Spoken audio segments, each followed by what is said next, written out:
एक दोपहर राहुल ने अपने पहले इन्वेंशन पर काम शुरू करने का फैसला किया।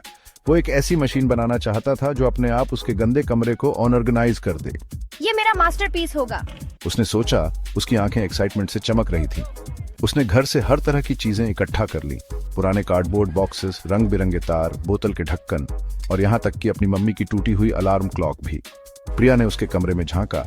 उसके भाई को कबाड़ से घिरा देखकर उसकी भौहें हैरानी से उठ गईं। क्या कर रहा है राहुल? स्पेसशिप बना रहा है क्या? राहुल अपने काम में मग्न था। उसने बस उसे हाथ से जाने का इशारा किया।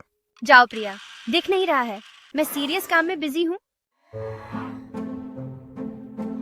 राहुल ने तारों को जोड़ा, बॉक्सों को टेप से चिपकाया और बोतल के ढक्कनों को उस जुगाड़ पर चिपका दिया। उसने अपनी बनाई हुई चीज को जिंदा होते हुए जादुई तरीके से उसके खिलौनों और किताबों को उनकी जगह पर रखते हुए इमेजिन किया। उसने तार प्लग में लगाया।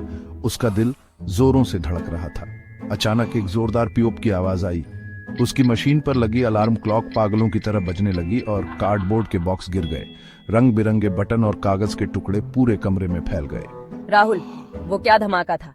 प्रिया शोर सुनकर दौड़ती हुई आई। उनकी मम्मी भी पीछे पीछे आईं। राहुल का कमरा पहले से भी ज्यादा गंदा देखकर उनकी आंखें फटी की फटी रह गईं।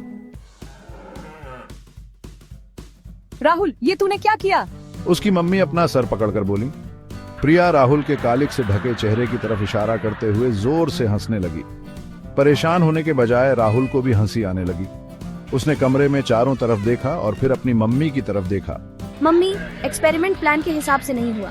उसकी मम्मी ने सिर हिलाते हुए आह भरी। राहुल, तुम्हें ज्यादा केयरफुल रहने की जरूरत है। याद रखना, बड़े सपनों के लिए सोच समझकर प्लानिंग करनी पड़ती है। राहुल ने अपना चेहरा साफ करते हुए सिर हिलाया। मैं समझ गया मम्मी, मैं अगली बार ज्यादा रिस्पॉन्सिबल रहूंगा।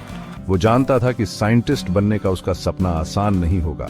हादसे और धमाके होंगे, लेकिन वो हार नहीं मानेगा। उसने अपना सबक सीख लिया था। वो बड़े सपने देखेगा, लेकिन छोटे से शुरू करेगा, ज्यादा सीखेगा और चीजों के बारे में अच्छे से सोचेगा। आखिरकार बड़े से बड़े साइंटिस्ट भी एक क्यूरियस माइंड और थोड़ी सी शरारत से ही शुरुआत करते हैं।